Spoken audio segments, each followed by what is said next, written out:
سلیمان علیه السلام په زمانه کې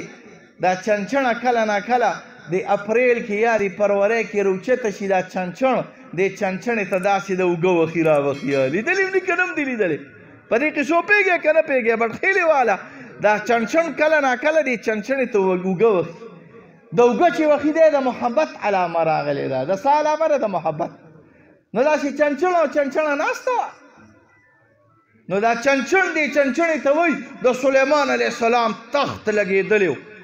او د سلیمان علیه السلام د تخت نه خبر یې 12,000 به پې د انسانانو کرسی وې 12,000 به پې د نورو مخلوقاتو کرسی وې او 12,000 به پې د پیریانو کرسی وې یا لکه ستا په غټ لوی پیایې جس کې د 600 نه زیاتې کرسی نشي راتلی ګورې ښه 600 کرسی چې راشي لکه پلاویډ برابر دی 12,000 بې 12,000 بې 12 وایه څونه راغلی دی څونه 36,000 د 36,000 کرسو والا ایرکرافت چې خیږي او د 36,000 کرسو والا جس خیږي نو وایه دا به څونه لوی علامه دا به څونه جاه و جلال راغلی سلیمان علیه السلام له الله جاه و جلال ورکړی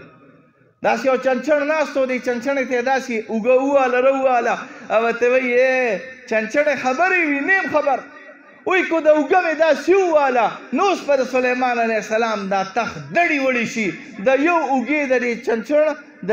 دې وزر په یو څپېړه به نه تخت دړې وړي کمه سلیمان علیه السلام له خوا الله تعالی دا علم ورکړی و چې دا زناورو په خبرو باندې پوهېده نو دې چنچڼ ته اشاره وکړه وی راشه که نه چنچڼ چې کله راغی وي دا څه دي وي دې خپلې معشوقې ته زما دا تخت به ستا په دې وزر باندې دا ته څه خرافات وې دا ته څه کوبک وې وی بادشاه دا باب د عشق دی او په عشق کې به خامخا معشوقو ته دروغ وی که دروغ دی نه وي نو معشوقه دې نه راضي کېږي ګورې دا یاد ساته ښه که دروغ دی نه وي نو معشوقه نه راضي کېږي ورته به حسن التنبو لیکلي دي که ښځه دې بدرنګه وي نو ته به ورته وایې چې ته خو سمه قلوپېتره راغلې ګورې او که ښځه دې بدرنګه وي نو ته به ورته وایې چې ته خو سمه لیډیډیانه راغلې او ستا حسن او جمال اوهو پرې ټول پاکستان کې ستا په شانتې ښځه او ستا په شانتې د ګلونو څېره نشته ګینې بیا به قاري صاحب ډوډۍ هم دله پخه نه کېږي ګورې دا یاد ساته نو د معشوقې صفت دا د مستحبات د ښځې صفت دا د مستحباتو نه او جساس لیکلي دي چې د خپلې ښځې په خوا کې به د بل ښځې صفت نه کوي ګورې ښه دا غیرت کې ښځه راشي هسې نه چې ناست د خپلې ښځې سره او چې وایي ایشوریا خو داسې راغلې ده او دا پلانکۍ داسې راغلې ده او دا پلانکۍ داسې راغلې ده خدای دې بیخ د هغې د کږي پوزې وباسي تاله الله تعالی حلاله زنانه او حلاله ښځه درکړې ده خبره مې دا کوله دا ډېر وسیع باب دی او تاسو زه په 9 بجې باندې دې ځای کې کېنولم که باب د عشق مې درته شروع کړو نو 12 بجې به بیا بټخېلې والا پاسې او ما ته ډېر لوی سفر پروت راغلی دی خبره مې دا کوله صحابه عاشقانو محمد رسول الله صلی الله علیه وسلم معشوق خلق رضا کوي نو کله په خبرو رضا کوي کله په اعطا رضا کوي کله ناکله ورته هسې داسې خبرې وکړي دا صحابه راله یا د الله پیغمبر مونږ ستا رونه یو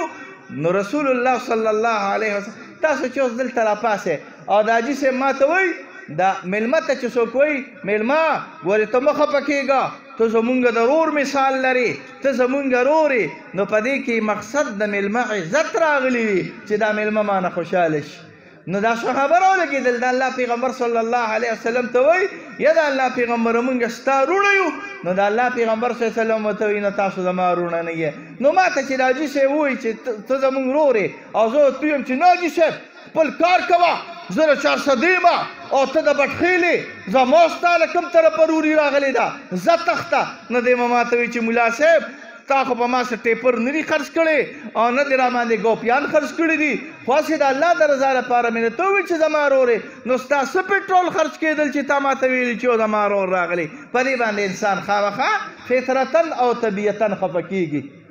نو حضور صلی الله علیه وسلم ورته فرمایي نه تاسو زما رونه نه یې دا خبره ډېره زیاته عجیبه و درنه ولګېده په صحابو باندې نو تپوس ته کیه د الله پیغمبره چې مونږ ستا رونه نه یو نو ستا رونه څوک دي وایي تاسو زما اصحاب یې زما رونه هغه دي چې هغه به وروسته را روان وي زه به یې نیم لیدلی او زما شهادت به کوي زه به یې نیم لیدلی او کلمه به وایي چې لا اله الا الله محمد رسول الله زه به یې نیم لیدلی او زما عاشقان به زه به یې نیم لیدلی او زما په سر به جګړې کوي زه به یې نیم لیدلی او د قادیاني سر به ماتوي زه به یې نیم لیدلی او زما دپاره به د انګریز خلاف ودرېږي زه به یې نیم لیدلی او زما دپاره به د امریکې خلاف ودرېږي زه به یې نیم لیدلی او زما د سنتو عاشقان به زه به یې نیم لیدلی په مدرسه کې به زما په نوم باندې د الله او د رسول صلی الله علیه وسلم قرباني ورکوي دغه زمانونه راغلي دي نو یې لکه د بټخیلو خلکو تاسو محمد رسول الله صلی الله علیه وسلم په الحال لیدلی بغیر د خوب نه نم دی لیدلی خو عاشقان یې دونه راغلي زه کله ناکله جذبه کې راشم د دې جذبې د وجې د ما نه کله ناکله کار خراب شي عاشقان یې دونه راغلي قسم دی په الله باندې چې په دې 2021 کې زمونږ مالونه زمونږ زنانه زمونږ سرونه زمونږ وطنونه زمونږ علاقې زمونږ عزتونه دي د محمد رسول الله صلی الله علیه وسلم د قرباني دا زمونږ د زړونو اواز راغلی دی